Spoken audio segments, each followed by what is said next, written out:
give you a second. Lovely, thank you. Welcome everyone. My name's Nikki Williams. I'm head of skills at Business West, and I know quite a few of you actually on the call today, so on the workshop, so thank you very much for joining us. Today our workshop, our webinar is all about how to attract talent from schools into your business. This event we're doing in partnership, we're delivering in partnership today with the Careers Hub and the Careers lead from the West of England Careers Hub, and that's Jane York, and Jane and my team are working on a programme called Workforce of the Future, which is funded by WECA and the European Social Fund, and we're working very closely together to support businesses into working in schools or engaging with schools in some way, however big or small. So today's workshop is all about myth busting really, and the benefits to you as a business getting involved in this. So we've got the whole team here, which is great. So we've got Julia Gurr, who's going to be leading this from Business West. We've got Jane York from the Combined Authority, and Fiona, who are going to be presenting and leading as well. And then we've also got the rest of my skills advisors in the room as well, as it were. So we've got Claire Bedding and Barry Tugwood as well, our business skills advisor, who provides support to the business holistically around all of this. So I'm going to do a little bit of an overview of Workforce of Future, what we want to achieve today. Then Julia's going to go through the benefits to your business. We've got the brilliant Harry from Kinetic Kitchen, who's going to talk about his experiences. We've got Caroline Clark as well, who's done quite a lot of virtual work experience, so she's going to talk about her experiences in this. Jane is going to do some myth busting. There's some great slides there, and Fiona's going to go through the benefits to young people, and we're going to do a bit of a Q&A, a bit of a call to action at the end around getting you involved. So there's lots to get through, so I hope this is going to be well, I know it's going to be a really exciting session. So thank you, Lucy. We'll just go on to the next slide. So Workforce of the Future, what is it? It's a 3-year fully funded programme. It runs to December 2023, and it's funded by the West of England Combined Authority and the European Social Fund. The programme has been created through the previous work that Business West did with Skills West, which some of you may be involved in.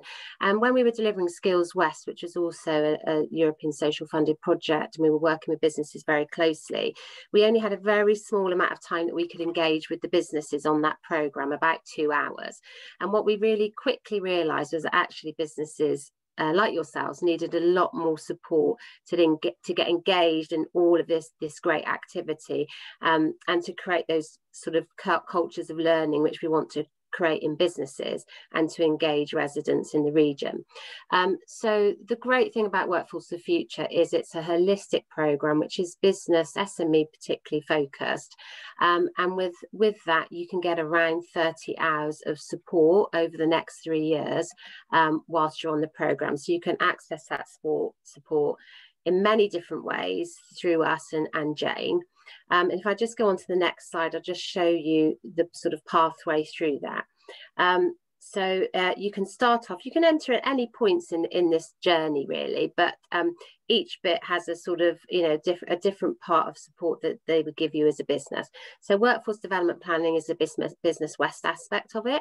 So we go through a whole sort of process of workforce development planning, looking at your current staff needs, your future staff needs, all set against your business plan, whether it's growth or sustainability or recovery. There's also access to training and digital skills development, which is being delivered by UE, access to obviously talent through schools, universities, colleges, and the school support, which Jane is delivering. Advisor are looking at sort of talent retention and redundancy, or trying to avoid redundancy. And there's also engagement with the FE colleges, apprenticeships, and also things like support with apprenticeships and the levy sharing. So it's just such a brilliant programme, and there's just a whole load load of raft of support there for you as a business. So, you know, at the end, there is a call to action, but if you do want to get involved in the programme, do drop us a line. If I can just go on to the next slide. In terms of what we're delivering and how this fits in with the school's work, our skills advisors work with you going through a workforce development process. So we look at what your current needs are, what your future needs are, and look at where the gaps are in your workforce. And a big part of this is obviously about attracting talent and looking at that future talent pipeline. And this is where the school's work comes in and is really important. Very often, schools engagement has been seen as a CSR, a nice thing to do, but actually there are huge benefits to you as a business in doing this. So if we just go on to the next slide, Lucy, thank you. So this workshop really is part of our workshops is about the technical side of it. So we just skip through these, Lucy. So today is about building capacity and capability within you to get engaged in this. It's about inspiring and supporting you. To look at that sort of attraction of talent, and also it helps retain staff because it creates more satisfaction in their roles if they're involved with working with young people. And today is about creating legacy as well. So it's about sharing best practice with some of our businesses that are already involved and building those networks and peer-to-peer networks of best practice. If we can go on to the next one, Lucy, thank you. So what do we want to achieve today? Well, just a few points against that. We want to provide tools to support. We're going to do some great myth debunking. Jane's got some brilliant slides around that. And we're going to offer you support to action. In terms of inspiring you, we're going to inspire you to get involved, by sharing best practice with Caroline and Harry are here to do that. And we're going to demonstrate the benefits of getting involved in engaging with young people in schools. And as I said, there's going to be a call to action, and we're going to be asking you to pledge to get involved in this by the end of the session. Hopefully you'll be ready to pledge. So thank you everyone for joining us. I hope you have a good workshop. I've sadly got to leave, but I'm going to hand you over into the safe hands of Julia Gurr, who go into the benefits of getting involved. Thank you, Julia. Thanks, Nikki. Can everybody hear me okay? Good, okay. So if you can push on to the next slide, please, Lucy. So Nikki popped this wheel up. Obviously, we're going to be, we're working with schools, and obviously that can be a really key benefit of workforce development planning for lots of reasons, which I will come on to later in my talk. So this will give you an idea of the sorts of things that we look at with companies, particularly attraction when we're talking about working with schools, because we're looking at finding great talent within the schools. But obviously that can also lead on to recruitment. We can support companies with retention, and obviously looking at those current and future skills gaps as part of the workforce development planning process we go through. And obviously we can bring in other partners on the programme to support you with that too. Can I have the next slide, please? So one of my client companies is actually here today. We've been looking at workforce development planning, and he's also been working with our school engagement advisor, Jane York, who will be talking to you a bit later on. But I'd like to introduce Harry Noel-Smith from Kinetic Kitchen, who's kindly come along to talk about his work with special educational needs and disability schools. I'm just going to start by reading out this quote because it's such a good quote from the enterprise advisor that works at the school, Simon Cheetham. And he said, "We had the pleasure of meeting Harry Noel-Smith, owner of Kinetic Kitchen, who gave a fantastic presentation to the students. Harry's passion and purpose is inspiring, and it made some students interested to know more about working with food in the future. It was a pivotal message for the group when Harry shared that he looks for people's attitude and drive just as much as experience and qualifications," which is really important. This is so important for the students to see how much they can bring to future employers if they're committed enough. So that's a fantastic quote. And here's Harry to tell you about how he got on. Over to you, Harry. Thank you very much, Julia. Good morning, everyone. I just wanted to start off with a word, which I believe is actually going to be backwards for you guys, and it's opportunity. So most of us are given opportunity throughout our life, starting off in school, going into higher education, and then further into our careers. But how do these opportunities come around? So it's normally results driven. So typically you'd be looking at, if you get good grades, you could go to a good school. If you go to a good school, you can go to a university. If you get a good degree, then perhaps you're going to be on set for the right career path. However, if you don't get those, if the start of the chain is broken and you don't get the good grades to go to the good school, to go to the good university, to get the good career path, then you're stuck a little bit. Now, just refer back to what Julia was saying there with our quote is, here at Kinetic Kitchen, we see much more than just paper results. I like the quote of, it's not the size of the dog in the fight, it's the size of the fight in the dog. And that's really, really important for us. We look for passion and we look for purpose when we're hiring. So this mantra actually grew when I was working at a primary school. When I first left university, I was working at a failing primary school. Now, the majority of the children there were basically surrounded by failure. And it was the easy path for most of them to say, hey, look, I'm getting bad grades. I'm just going to continue to be naughty and the rest of it. However, there was a select few which really inspired me, who decided to swim upstream and decided, I don't want to live up to that stereotype. I'm going to go against that and I'm going to thrive in this scenario. And those guys, okay, they didn't have opportunity knocking at their door, but most importantly, they were building that door for their own opportunity. So fast forward with Kinetic Kitchen, that's when I got introduced to Jane and new siblings. Now, this is a really fantastic opportunity for me to use my experience in a previous school, but also use the company to perhaps give back to these kids in the school. So both Jane and Simon really supported me with creating my pitch, my deck that I was going to present to the children, because it's very different to your standard boardroom deck. You're not wanting to give these children, you know, boring graphs and data and results as that most of us see on a daily basis over on Zoom. What we wanted to do is basically give them enthusiasm. So me trying to be enthusiastic as possible virtually, lots of color, lots of imagery, but also video. So immersing them fully into the company so they've really understood the production of the company and seeing if that's a particular route path for them. Now, what I got back from it was a classroom full of such an engagement and so much inspiration. These kids loved seeing what's inside of the donut factory. That's what we do here at Kinetic Kitchen. We make these healthy donuts. And it was really inspirational because not only were they really intrigued to hear about the production itself, but they were giving us really valuable questions. They wanted to know, you know, the day-to-day life, but also how did they get from where they are today to where I am today? And what is the path in getting that, what is the career path to get into the stage where I am at today? So that was really, really interesting. So what I would really recommend doing some of these presentations to any schools, because not only are you going to give them a potential insight to an industry which they may not have seen before, but what you're going to do is give them that opportunity, because they are seeing so many doors starting to open up in their heads to say, hey, look, that could be my career path. Thanks very much. My name is Harry. I'm from Kinetic Kitchen. I'm done talking.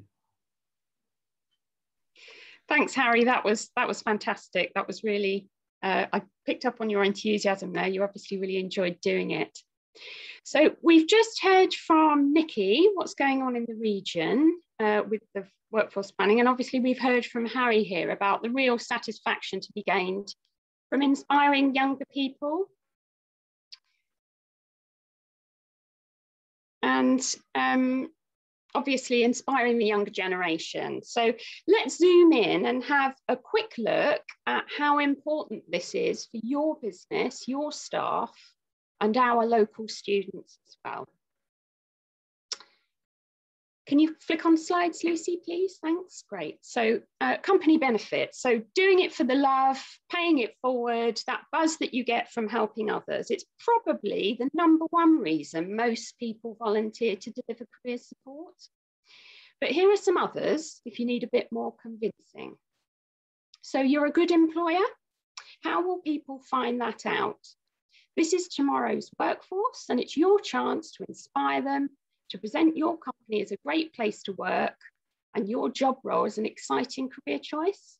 So don't keep it a secret, do volunteer, and also make sure you share your experiences with some great PR to encourage others in your networks to do the same as well.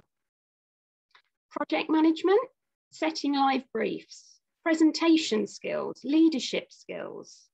How about encouraging your staff to volunteer for these activities, because it can really boost their skills too, and maybe enable you to identify some management potential for progression with those staff that volunteer.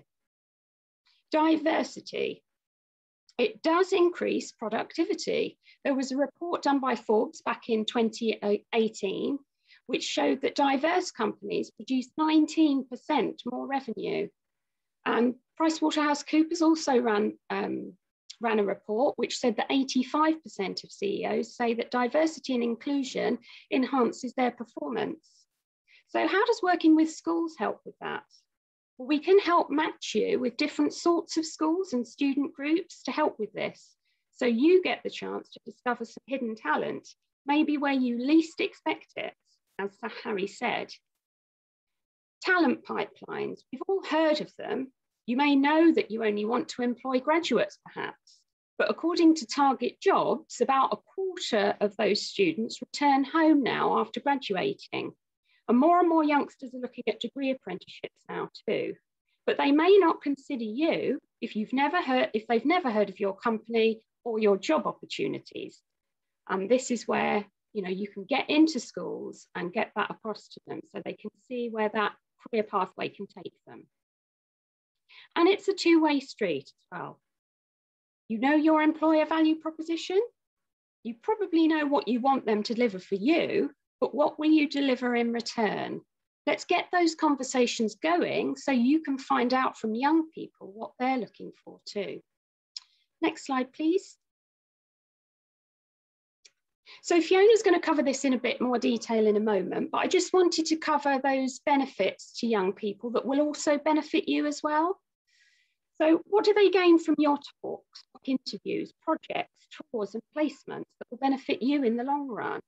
Well, in terms of careers, it helps them work out how a bunch of mostly academic subjects will mesh with real job roles. Do they need further study, or are they ready to enter the workforce right now?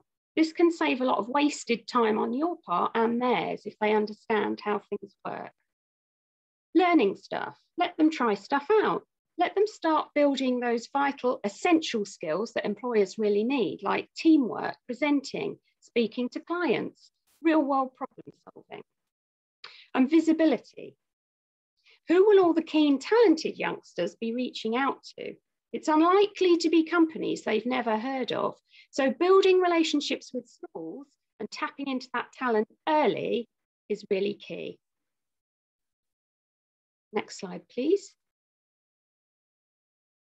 Okay, so your most important assets are the employees in your business.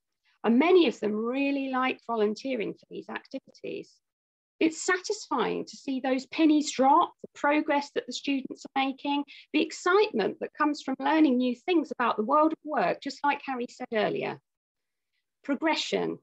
What if you ask one of your new starts in your business to head up a mini project in a local school? Organising, project managing, team leading, presenting. What a golden opportunity to demonstrate to you that they're ready for management progression within your business. But make sure they record that learning too, what they're getting from that activity. And retention. If you let them do this, give your staff that volunteering time, it shows them that you're a company that cares about its local community.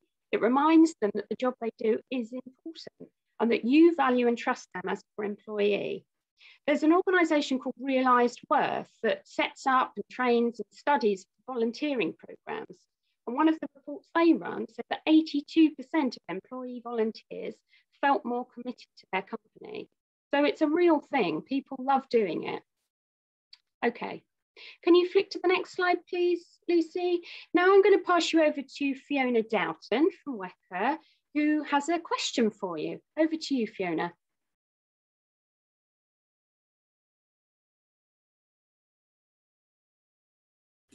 Sorry, you'd think after all this time we'd remember to unmute, wouldn't you? Okay, so thinking about students between the ages of 11 and 16, what percentage of students nationally have an experience of the workplace before they get to the end of year 11, so before they do their GCSEs?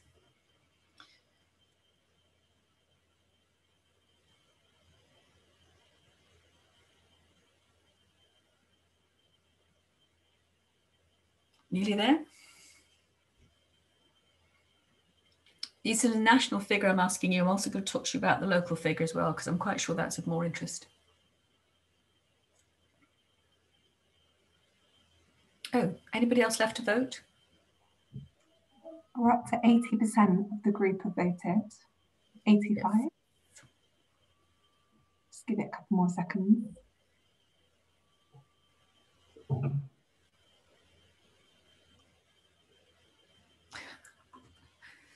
Good to see you join in, Patricia.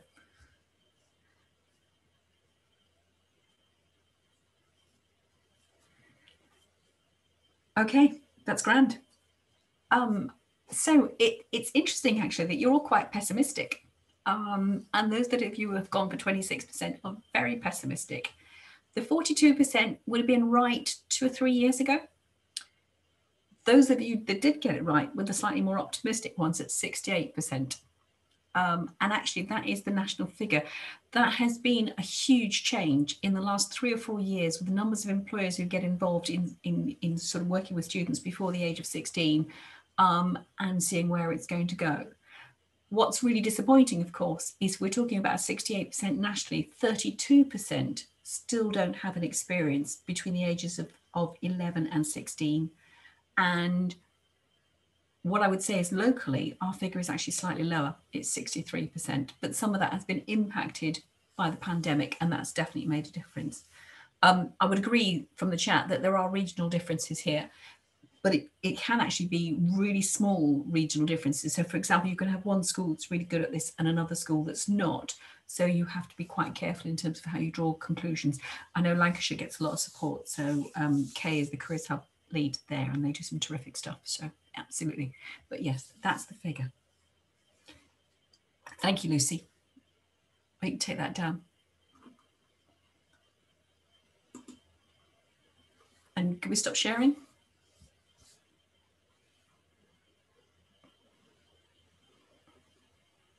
So as Julia has said, just wanted to talk to you a little bit about how you can make a difference and just specify it. And quite frankly, I think I'm probably preaching to the converted. You're probably here because you already know this. So I just wanted to go through it and sort of just outline it in a little bit more detail. And again, Julia's already talked about some of this. The first thing I would like to sort of say is that broadening horizons, raising expectations. Young people have terrific aspirations. A lot of them aspire to be brain surgeons, astronauts, whatever it happens to be. A lot of them also think, but people like me don't do that job. They don't have those horizons that say, yes, that's right for me. So as an employer, going in and doing that really makes a difference, particularly for those young people who've got poor social capital, who don't have parents, perhaps who can take them to some of the places where they'd be exposed to things, who perhaps don't live in a kind of sort of economic circumstances that enables them to have certain experiences. So broadening their horizons can be a real benefit of an employer encounter. Just talking to you, somebody who's not in their social circle, not in a group that they would normally talk to, you can really make a difference. Enhancing understanding of jobs and careers. We know from research that actually most of us go into jobs and things that are something that have some kind of familiarity to us. It's what mum does or dad does or Auntie Flo down the road does. We tend to go down that kind of route. We don't see outside that. And actually, when you look at the social circle for young people, they may engage with a lot of young people in schools, but they don't engage with many adults. And therefore, they are exposed to a very limited range of jobs and careers. They really don't know such things as medical, physical, physicist, nuclear, medical physicists. Hang on a second, what am I trying to say? Nuclear medical physicists exist. They don't know that croquet mallet repairers exist. They certainly don't know that people make donuts for a living, which sounds like a job made in heaven to me, quite frankly. They don't understand the technical careers. They certainly don't understand some of the challenging stuff that's coming out of STEM. But of course, the other thing is they don't understand the opportunities. So you can really bring that understanding and knowledge to them. And again, it takes them into areas that they've never even heard of. those aspirations can come out of this too, and those expectations. And I think the point Julia made about if they don't know about you, they can't apply to you. They don't understand what's available locally. And actually, if you ask a lot of our young people locally, they'll talk to you about Airbus, but they certainly won't know about Kinetic Kitchen or Kits or some of the other kinds of companies that we're talking about today. And that's a real shame, because there are so many brilliant opportunities. You can provide knowledge of the skills that are needed and actually the knowledge that you need. And again, Harry's thing about I'm looking at your attitude and your enthusiasm as well as I'm looking at your qualifications. We really need to get that out there. Those we call them soft skills. They're not. They're probably the hardest skills in the world. That emotional intelligence, that ability to engage, to enthuse, to show that. Young people find that really tough. It doesn't come at the right time in their life that they're actually applying for jobs. If you can give them some kind of grounding within that is brilliant. And of course, the other thing you can then do is not just say to them, okay, this is what I'm looking for, but you can also say to them, but this is how it relates to what you're doing in your subjects. And when they make that link between I'm studying this in school and you want that, then suddenly they start to focus and you get that real paying attention. And actually we see a link to raising attainment. Young people do better in their qualifications when they can see why they need to study it. And if somebody had only told me why I need to do Pythagoras' theory when I was in maths all those years ago, life would have been so much better for me. But you can really make that difference to say, yes, there's a reason why you're doing this, and yes, you will need it in the future. And if it's something simple as says, okay, I'm going into construction, why do I need to do English? Well, yes, because if you're ever going to have your own business, you're going to need to write quotes, guys. So that kind of thing, you can bring that reality to them. They will really benefit. And of course, it means they're more ready for you as well. And then finally, those different pathways. It's an incredibly complex landscape we're in now. And I have to say, I would not want to be a young person making these kinds of choices. Harry said there are different ways of doing this. There undoubtedly are. But a lot of young people are hearing from their parents, their carers, their relatives, and they hear about routes that existed 20, 30 years ago. What they're not hearing about is the way you can do it now. And actually, those people are very influential in their lives, as they should be, speaking as a parent. But we need them to know about now. And you can do that. You can really bring that knowledge of the different ways in now and really make them aware of the different things to do that. So that traineeships come to life. Apprenticeships are not just something that somebody's blathering about and handing out a leaflet on. The academic routes have real value, as well as all the other routes as well. You can really be talking about the ways to get into your business and what's going on.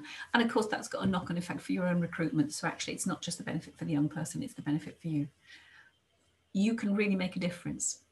We know from research that if young people have 4 encounters with an employer that they can remember, and that can remember is quite key, and Jane will allude to some of this in the future, that they will be 96% guaranteed to be in work or training or employment in the future. That really is a key figure. The other thing is, if they can remember those encounters, they are also likely to earn more. And there's an uplift in salary around 20-25%. And I know money is not the answer to everything, but it enough help when you're trying to pay the bills. That's what you can do as an employer. And as I say, I'll probably preach the converted you here because you already know. So, who am I handing on to, Julia? I think it's Jane next. Is it Jane? I think it might be, yes. Over to you, Jane. It says it's me. Excellent. Right, hi, I'm Jane. I was a teacher for 25 years, and a few years ago I escaped from the classroom, and I had a bit of a shock in the sense of little of what I've ever taught children actually relates to the world of work. And I was thinking, how on earth can this be that I've spent so long teaching things that actually aren't applied in the world of work? So I'm on a mission basically to connect education and business more smartly and use some of my teaching background to facilitate more meaningful relationships, because it's 2 cultures. We don't look at business, it's not on the curriculum. Skills aren't really on the curriculum. Next slide, please, Lucy. Oh, next one again, please. So here we are. We're going to be destroying some of these myths, because I think a lot of people are quite nervous about going into schools and engaging with students. So myth 1, you do not have to be a superhero to talk in schools. Teachers will think you are, and students might not show it, but they will as well, because you're cool. Myth 2, you will not be facing these characters. You could receive questions, some perhaps you won't be expecting, but generally they will listen. Not all of them will engage, but they are certainly not the characters on this slide. Myth 3. So often it's said, I can't make a difference to schools, it's just me, I'm one business or I'm one person, but actually you can. And the way you can make a difference is by delivering those inspiring activities about your business. You can help schools meet their careers objectives, which are called the Gatsby benchmarks. You could help students learn about skills and sectors that they don't know about yet. We've just mentioned about the ongoing relationships. It would be great for students to see an employer more than once, so it becomes familiar and they can hear those key messages. And also you're giving key information to the school about careers, but also labour market information. You could say, look, we've got gaps in this area. We're looking to develop this part of the business. So schools then are actually going to be able to give that key information to their students. Myth 4. So I can't make a difference to students. And being a teacher, I've seen this happen when we have people come in, and it's the most wonderful thing to see. Sometimes the employer doesn't always see it themselves, but afterwards there's much discussion about what they've said.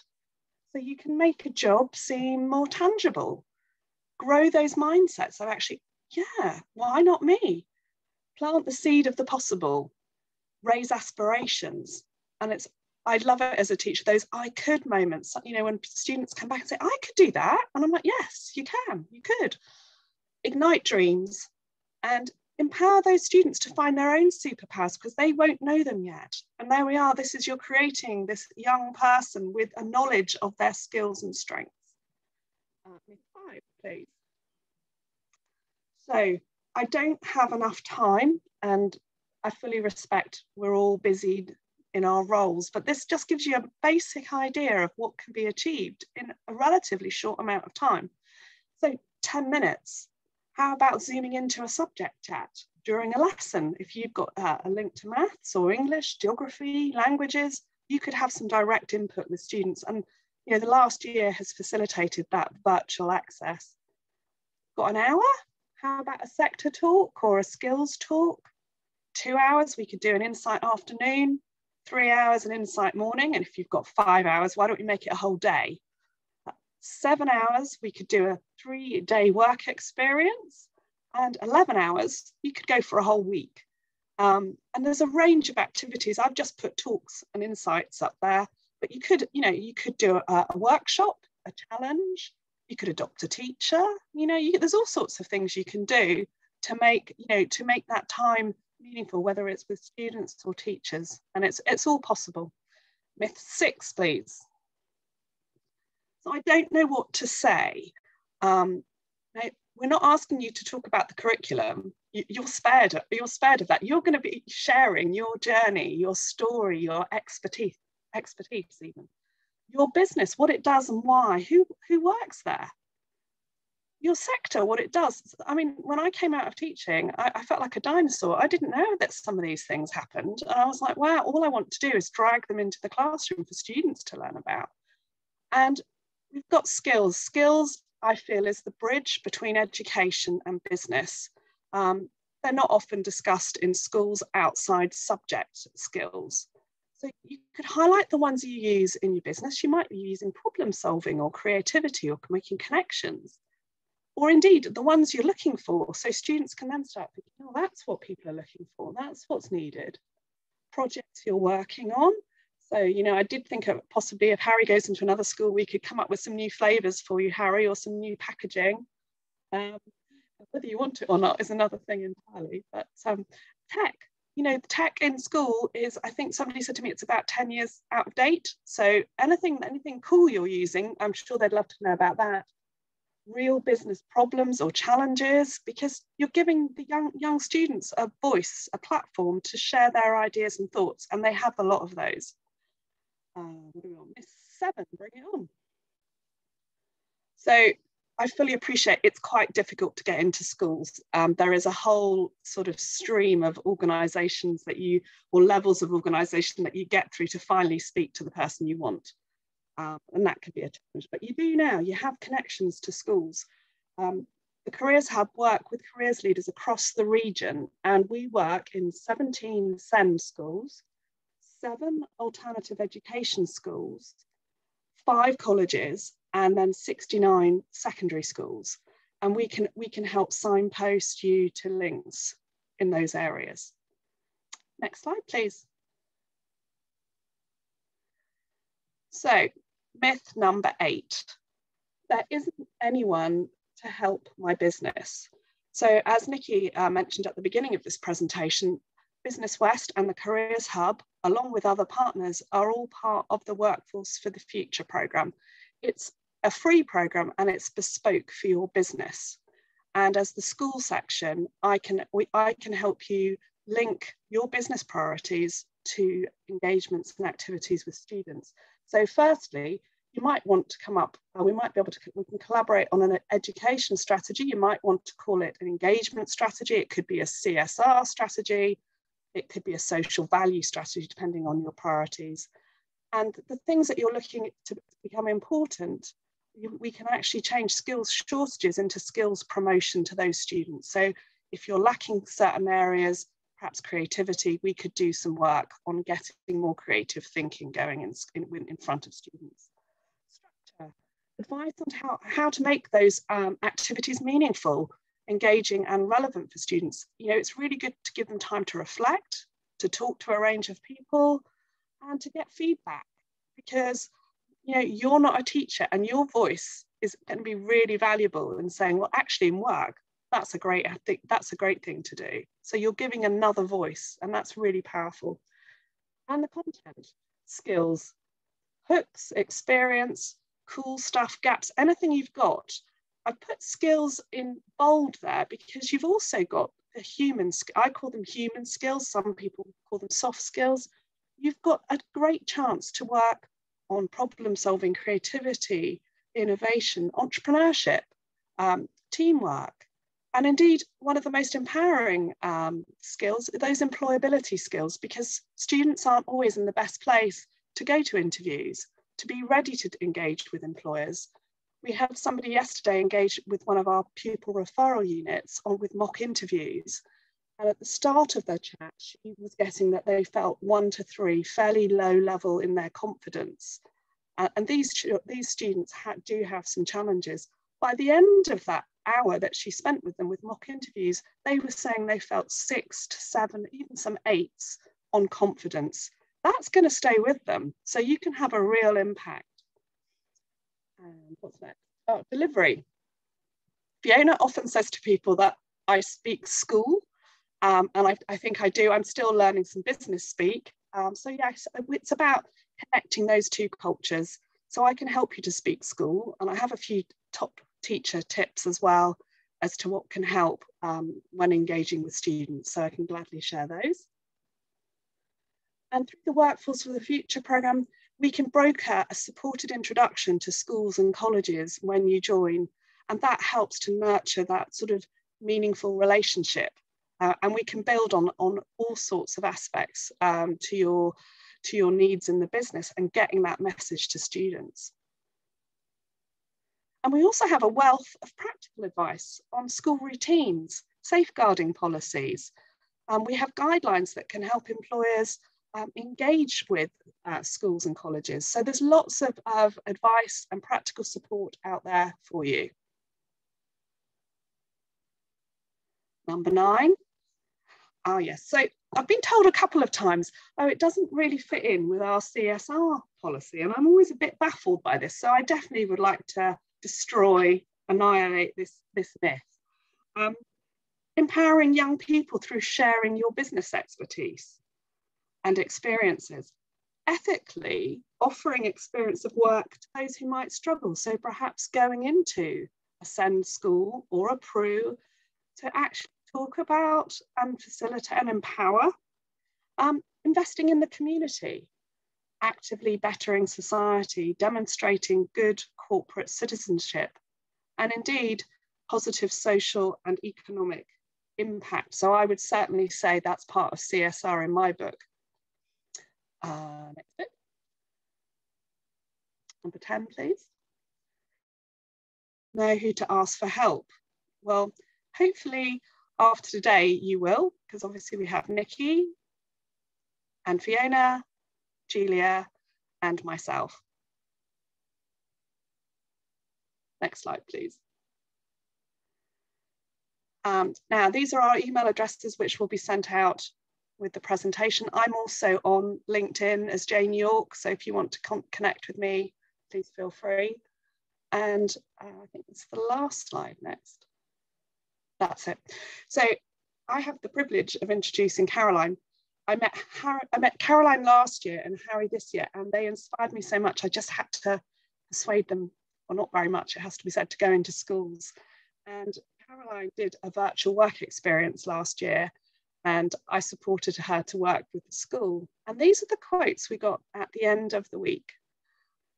I learned it's okay to fail. If the plan wasn't right, I could learn from it and get it right next time. Now, I wish I'd learned that in school. I was always worried about getting it right. I learned that the working world is very different to school. I found some of my talents and that I could speak out. Now, again, another great learning point there that Caroline introduced. So I'm going to pass you on to Caroline so she can inspire you further about what she did last year with me. Thank you. Thanks, Jane. I pulled some of those quotes off your LinkedIn profile just a few minutes ago, actually, because I was hunting them down. So I'm glad you've kind of done me already. And also shout out to Sarah Whelan, because I'm from Lancashire. Hello, I moved to Bristol 20 years ago. So it's good to know that there are other Northerners about. I'm here with two hats, I suppose, and I carry these two hats with me almost permanently now. I fundamentally am a co-founder and director of KETS Quantum Security, which is a super deep tech company where we're commercializing technology that's spun out of the University of Bristol. And in terms of engaging with young people, it's probably at the extreme of what they kind of can really feel they engage with. So, so we have engaged with young people through KETS, through work experience, and there's one chap in particular who came to us for a week that it would be really good to tell you about. But I also have another hat, which is a sort of side project of mine and a sort of passion, which is about inspiring young people to be more creative, have more belief in themselves, to aspire to be more and do great things. And it's through that I worked with Jane on this work experience, and that project's called Zebra. And it's a zebra because it's not a unicorn. It's not trying to make loads of money for one person. It's trying to make loads of money and share it with everybody else. In terms of actual physical work experience that we've done in KETS, I want to tell you a little bit about Ben, who came to us for a week. And we've talked a lot so far, and I've heard a lot about how good it is for your employees and how good it is for you and how good it is for the young people to come and do these experiences. But actually, one thing that maybe hasn't been mentioned is that actually they also can get quite a lot done. They can really add something, even in just a week. You'd be surprised, and I posted this on LinkedIn yesterday as a reminder, partly to myself, that young people can get a lot done in a week. If you give them good direction and a decent project and you support them through it, at the end of a week, they can actually have done quite a lot. There's a lot of like sparkle in their heads that they can produce. Anyway, this young man, Ben, came to KETS. He was a really anxious young person. He was 15 when he came to us. He was anxious from being very little. I learned this about him. He struggled with coming into town. Our office is in the centre of Bristol, so he had to catch the bus, which was a big deal for him. He had to go out lunchtime and buy his lunch, and again, that was a big deal for him. I gave him a project for the week, which was to investigate and look at trademarking and investigate where KETS was maybe under trademarking, and to present it at the end of the week. Supported him through that process, and on the Friday afternoon at the end of the week, he presented his research and his recommendations to the rest of our team over our Friday lunch. I couldn't quite believe how good his presentation was. It was probably better than some of the people in our team. And he had some really great recommendations. Plus he left us with a checklist of everything we should look for in an NDA when we're looking at them as well. So he left us with some really great work that we could take forward. But then I learned later that as a result of coming in on the bus and going out and buying his lunch and all of those sorts of things, he totally got over a lot of his anxieties to do with getting out. So he grew and we got some work. So that was a real bonus. So that's one example of really great work experience where we've got something out of it as well as him. And of course, I feel like in Kets, it's our duty. We're in a privileged position. We should give back and have people come and do these things with us. And if I quickly just talk about Zebra, last year, I worked with Jane, as she said, and who kindly helped me a lot, actually. I worked with 8, do we have 8 or 10? No, 8 year 10 students to do a virtual work experience in June or July sometime. They'd been in lockdown forever. They were worn out from virtual learning. I'm surprised they had any energy at all, to be honest. But they were up for spending a week with me to go through a design problem and come up with a solution at the end of it. So we took these 8 young people. I had no expectations of what it would be like. Jane helped me find them. They were from a school at the other side of Bristol. They were quite a diverse group. I didn't know how it would work, kind of doing it like this. We were constrained because of school policies on IT systems. So we could only use Google to do something quite innovative in a week. Jane helped me with the school policy stuff and trying to adapt what I was doing in order to kind of tick those Gatsby benchmark things, which I knew nothing about, of course. And the kids were amazing. Our expectations of them are often very low, and actually they can produce some amazing stuff. In a week, 2 groups designed some great products, one to help adults with disabilities look after their children, and another group designed a really great wearable tech to help people with early signs of dementia find their keys. So they wanted to do something good and they wanted to do something amazing. I had some constraints. I had to work with this Google thing and had to kind of talk to them a little bit about what to do, and then they went off, did their own thing. And I learned that they communicated using the things that they were familiar with offline when they weren't talking to me. They got together on Instagram and chatted. So, they are innovative. They can come up with their own ways of doing stuff. You don't actually have to tell them everything that they're going to do. You just give them a little bit and let them run with the rest. We had a fantastic week. Even though there were 8 of them, they were engaged throughout the whole process. They learned a lot. They grew in the week. We talked about objectives at the beginning of the week and what they wanted to learn. And the things that Jane said at the end were what they got out of it, which was ultimately what we wanted. So young people can develop in a week, and it is only a week, and that can really change their life. I would definitely do it again. If I had more time, I'd do it every single week if possible, but we'll definitely do it again, and we'll definitely use the structure that we did the first time around and improve it to do it again. And having Jane to help figure out, which schools to go to and talk to the careers leads and get that working was really helpful. I'm very pro doing any kind of work experience, whether it be virtual or in person with young people. Thank you. Thanks, Caroline. That was just amazing, wasn't it, Jane? It is amazing. And I have to say, I had a meeting with the careers lead a couple of weeks ago, and those students are still talking about you, Caroline, and they are doing an activity in June, and they said, do you think Caroline will come back again? And I was like, well, we'll have to see. But yeah, you're a bit of a legend. So, but thank you both to Harry and Caroline for giving their time to schools. And you've had such an impact. You really have. Great. Okay, then let's move on to the next slide. Lucy, could you get the next one off? We're nearly done. We're going to move into the question and answer section now. So I just need to check with my team. They have been answering questions as we go along. I could see them beavering away there. Claire and Barry, thanks for that. Barry, are there any others that have popped up that you weren't sure about that we need to check with any of the other speakers? Lots of appreciative remarks in the chat, Julia, so it's going really well. Yes, I'm just dealing with one question from Duncan, who asked, is it possible to engage more specifically with underrepresented groups in his sector? And that sector's media. So I guess it's looking at how they can incorporate sort of specifics around a specific sector into his industry. Great, that sounds like one for you, Jane. Do you want to pick that one up?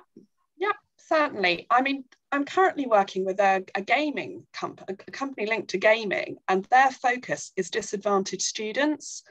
And we've actually talked about a range of sort of disadvantage, in the sense of it could be through area, it could be through some of the South Bristol schools. They have had problems raising aspirations, and other schools in the region don't have access to those sorts of companies. But we also have, you know, ethnic minorities needing support. We have children in schools all with, you know, free school meals or pupil premium. So there's definitely a range of disadvantage that we could focus on. I would also suggest the SEND schools and the alternative education schools, because, you know, we've got some future disruptors in those schools. We've got children and students with SEND issues both in those schools and in mainstream, but some have those really sort of that ability to focus on things in a really sort of focused, sort of minutiae way. So that might suit certain sectors. So there's a lot of opportunities to look at how we engage with young people, and that can be a focus. Yes, definitely. And I think also, Jane, Duncan was asking from the point of view of the media itself, whether he can actually focus on that particular area. So to get them grassroots support into an area that he feels underrepresented. Absolutely. So we've got different, several companies coming through Workforce that want to focus on the sector that they are in. And that makes sense to me. So certainly we've got, like, tech have problems recruiting. So let's get more tech into schools so they know what the gaps are. Equally with media, or, you know, their creative industries as well. They know that they struggle to recruit these students. So I think it makes perfect sense for it to be sector driven or skills driven. And there's many ways that we can do this. Yeah, absolutely. Right. Fiona, did you have something to say there on that?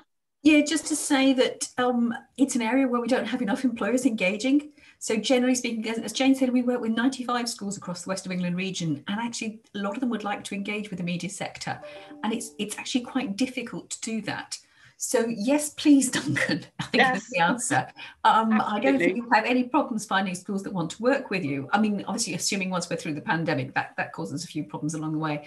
Yes, it's not an issue. It really isn't. So. Excellent. Any others, Barry? Yeah, just had a question from Chris Ball. Hi, Chris. A question with two parts, really, and I think we can cover it off. Which organisations qualify for participation in Workforce for the Future, which obviously then leads to all of these different outlets and opportunities? Are there a specific criteria, and how do they apply? I mean, I can cover it off a little bit as well. I mean, it's obviously we're a partnership. We're all working in Workforce for the Future. You can speak to us as partners, and we can talk to you about how we can actually get the information to those specific businesses in each sector. And obviously talking to WECA themselves in terms of the programme Workforce for the Future that's running. We can certainly come back to you after this presentation, Chris, and give you all that information and links you might need. Great. Is that one okay? Yeah, I don't think there's any other questions apart from probably the most important, really, which is from Ali Saunders, really, from Hewlett Packard, asking whether, you know, she's missing Harry's donuts, but into the office. So as soon as you can get a box over there, Harry, it'll be great, really. Yeah, you need to connect in the chat, Harry, there. This opportunity. Get back out there. The problem is we're not in the office. That's why we haven't been getting them. Oh, of course. Well, you can order them on his website, I believe, can't you, Harry? I think they are available. Yeah. I do have a question as well. It's a bit of a selfish one. Fiona and Jane will know that I'm working with Mayuri with our project. So we had our first virtual work experience last week. So that was a 5-day one. It was quite full on for the kids. It was 10 till 4. They obviously had lunch break and breaks as well, but and a lot of the afternoon was project time, but we got some really good feedback. I'm collating all the comments and they were lovely. Yeah, just absolutely melting my heart. But the question I've got is, it's a little bit selfish. It probably doesn't relate to other people, but Mayuri's asked me to collate, like make a document. We have a SharePoint and she wants me to put everything on there that we're learning, like all the different organizations, the contacts and what they do, and a lot of the acronyms as well. Is there anywhere, without going on to each website and going trawling back all through my emails, is there any place where I can get all that sort of stuff? I think, Ali, if we pick that up separately, okay, there are some bits and pieces that we can provide you with. I'm not sure how much there is of a central repository of that. And I think that's a really good point. So maybe it's something we need to develop. Yeah, I started doing it. It's been on my to-do list and it keeps getting pushed down to the bottom. And I know we've got a project meeting at the first week of the month. So I thought I must get on with that. I can't make excuses any longer. But yeah, it's been quite busy. Yeah, absolutely. We're happy to help. So Jane will be developing resources as part of the Workforce of the Future, particularly the SMEs that are engaging with that, but they will also be something we can use across all employers. So yes, we can look to develop those. Lovely. Okay. Let's take that conversation offline and take that forward. Send me an email and we'll set something for the diary. Great. Ali, were you talking about school acronyms or your... Yes, school. I'm a school governor and I've done a thing. If you drop your email address in the chat, I'll send it to you. Oh, lovely. That would be useful as well. Thank you. Brilliant, Sarah. Thank you. Okay. Has anybody else got any questions before we sum up? I mean, I've got one or two if there aren't any others, but feel free to unmute if you've got another question for any of the speakers. Is that it from everybody? Yeah, okay then. I was going to ask Jane actually, because Jane's a teacher, I wanted to ask her what her top tips are on creating a presentation or setting a project that will actually engage young learners and hold their attention, because I think there is this sort of slight anxiety sometimes that even though you can talk about your company, but that perhaps there are other things you could be doing that would make it more engaging so they don't get bored, basically. What do you think, Jane? I really think contextual learning is key. So, if you say this is a real problem, this is a real challenge, how are we going to get around it?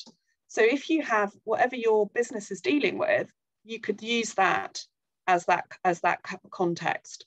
If you haven't got any problems, you could do one about what we look for when we employ people. I feel COVID at the moment is a great platform for learning. It's like, if we had another lockdown, what could we invent? What could we do to make another lockdown better? Because that's actually something they've all experienced. Another option might be, I would say, the UN Sustainable Development Goals, because there's some real challenges that we're meant to be meeting in relatively short time. So firstly, I'd say contextual. Second, if you can give them a choice, that really makes a difference, because if you say it's going to be on this topic, and if they're not into that topic, you're a bit stuffed, aren't you? So I always have 2 or 3 choices, because you might as well get them focused and get them hooked so that they can then work on it and they want to work on it. And even if they come up with a different idea, perhaps let them go with it, because if they've got that passion and that purpose for that, that topic. So that would be my top tips. I'd also just say, have a go.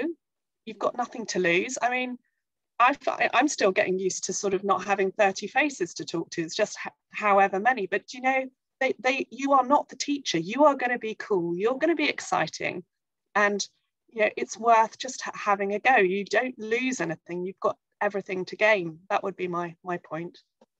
Fantastic. And Jane, just before we move on to the next bit, so I was going to talk about pledging.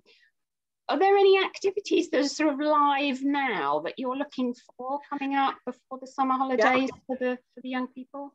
Absolutely. We know that schools are likely to need some employer engagement in June and July. That's likely when the catch-up curriculum may finish.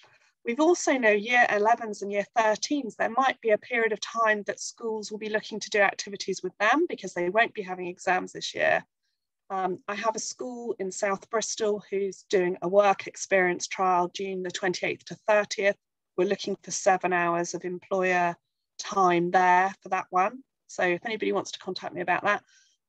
The other thing is I do have a bit of a crazy idea for June and July. So if anybody's got an hour or two that they would like to think about contributing, by all means contact me. I can actually talk to you about that idea. And we'll also have other opportunities coming along now that schools have come back. So please leave your email address or contact details and we can get back to you. Great. I think another question just popped in then, actually, about laptops. If you're doing activities with young people, do the companies have to provide that, or how do young people interact with you if it's well, I think it depends if they're in school or not. When Caroline did hers, they were at home and they had their own laptops. But it really does depend if they're in school or not. Fiona, did you want to say something? There are schemes around which will lend laptops. Yeah. Digital poverty, as everybody knows, is a huge issue. So for schools that particularly sit within the more disadvantaged sector, they've often got processes in place where they can actually sort of help their students to have access. They've been given some laptops by government, not as much as we would have hoped, but some, and certainly some of those schools will actually spend time printing off materials and circulating them around so that they can still access as best they can. It is a real challenge, as you probably know. I mean, you'll get circumstances where you've got a young person and the only access in the house is a smartphone that 5 people are using. Even when you've got 2 working parents, sometimes the only access to a laptop when they're working from home, can be when parents have stopped work. So there are some real issues around this. It would be one of the things you would talk to the school about and see how you could address it. So, and find out what the level of digital poverty is, how much you need to do. There are challenges, not just about equipment, but also about people's ability levels as well. And what you tend to find in a household which has very little equipment, they may not have broadband anyway, and also that there's no support if they don't have the skills. It's very much a conversation with the school to see how you can support. If you can lend something like a tablet or something like that, not necessarily a laptop, but a tablet, then that is great. That is really good. But yeah, it is an issue. As Jane said, it's a lot easier when they're in school. So now that they're not remote learning, things are simpler. But even now, they're working in bubbles, and therefore it's whether or not they've got the IT to move around from each individual bubble. And because when they move it from one bubble to the next bubble, they have to disinfect it. It's still not straightforward, and we're still struggling with it. So it's a really good question and a really great point. And I'm sorry to say that the answer is not simple, but we're working on it. Yeah. Thanks for being honest about that, Fiona, and obviously still get in touch, and Jane and Fiona can help you with that. Yeah. I think I saw another one pop in that was asking about, are there any rules on GDPR and insurance relating to work placements and that sort of thing? Can you answer on that one? What do companies need to cover off in terms of GDPR or insurance? I mean, in terms of insurance, obviously, if they're coming into the workplace, then that's all the standard insurance that you'd need for employees. But if they're younger, Fiona? If you're looking at connecting remotely, then we get into issues around safeguarding rather than GDPR itself, and actually what sort of sharing there is around email addresses and those kinds of things, particularly if you're looking at remote work experience.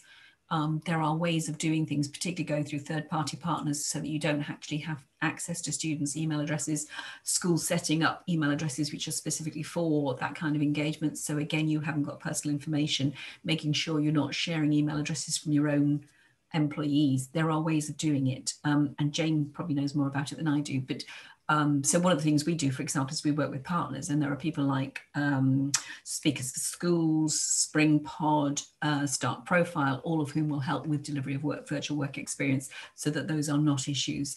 But I've also got an employer recently who's run a very successful work experience, and they've used Teams to deliver that, and they did have access to student email addresses, but they also had to manage that around their GDPR, so it went through their compliance officer. And yes, you're right. If they're doing work experience face-to-face, then you have to have your normal liability, public liability insurance. If it's face-to-face, there's a great document called Not Just Making the Tea, which comes from the Health and Safety Executive. That obviously is no longer applicable when we're working in a pandemic and we're working remotely. And we're still working our way through that. We have got some guidance which we can share, but I still think we're still finding out some of this. It's not all set in stone. But Lily, we're happy to talk to you if you want to do that. Great, thanks Fiona, that's brilliant. I think that's all the questions, unless I missed another one while I was listening into what Fiona was saying there. Are we done? Has everybody, can you see any other questions that I've missed? I can't see any. I think that was Caroline just saying how the careers leader had explained from the school point of view. So I think it's that two cultures again. You've got meeting the school's needs, but also meeting the business need through this engagement. Yeah, so we can obviously cover that off, and obviously Business West will also be creating some useful toolkits as well as Jane. So, you know, we should have it covered between us for those other sorts of questions that might come up. And I just chuck in there that these are minor admin hurdles that shouldn't stop you in any way, shape or form. Fabulous. Thanks, Caroline, for that reassurance. That's good to know. Brilliant. So I just wanted to just very quickly mention the pledging, which Nikki talked about at the beginning, because we're hoping that you've all been inspired and spurred into action by all these great reasons to engage today. So please do go ahead and either add in the chat if you'd like to discuss it with us, but we're also going to be sending out some useful information about the event, including a new work experience guide and pledge form and some information from Jane and Fiona, just so that you have all of our details if you want to get in touch and talk to us about things coming up. Can you move the slide, Lucy, to the last one? Thanks. So just to sum up really what's been covered, and thank all our wonderful speakers, Fiona and Jane, and especially Harry and Caroline, for giving us a fascinating insight into the reality of the school's engagement. So we covered lots of reasons to get engaged, highlighted all the help and support that's available, so you can start volunteering and begin building these activities into your workforce strategy, because obviously we as a team of advisors can help you with that, and making it a bit more structured and looking forwards and seeing how this fits with your business growth plans going forward. And this is just one of a whole series of skills related events that we'll be delivering as part of the Workforce for the Future programme as well. Fiona and Jane, before I finish, have you got anything else you wanted to add? Or Caroline or Harry, speak now, otherwise. I was just going to say that the Prince's Trust Youth Index was released a few months ago, and the findings that they came across was that 23% of young people do not feel confident about the future of work, and 54% believe that it's harder to ask for employment help due to COVID. So, you know, that's 1 in 4 and 1 in 2 young people not feeling in a great place about the future of work. So I think, you know, there's so much that can be done to make things better. It's doable. Agree, absolutely. So obviously my final thing was, none of this can happen without you employers. So I do really hope we'll be speaking to you all soon. Sarah had her hand up. Listening in. Sorry, say that again. Sarah had her hand up. I think Sarah wants to say. Sorry, we missed somebody else. I just wanted to say, when I came out of the army, I started working for the Prince's Trust, volunteers working with the young people. And you will never, ever be as satisfied in your job as when you are developing young people. You will never feel that sort of joy again. It's a wonderful thing to do. It really is. It's life-changing. Oh, thanks, Sarah. That's a great note to end on. Thank you for that. Yeah, and as I said, hope we'll all get to speak to you soon. Thanks for listening in. Have a great day. And obviously the last slide there will show you connections for us. But do get back in touch and enjoy the rest of your day. Thanks for coming. Thank you. Bye. Thank you. Bye. Bye-bye now.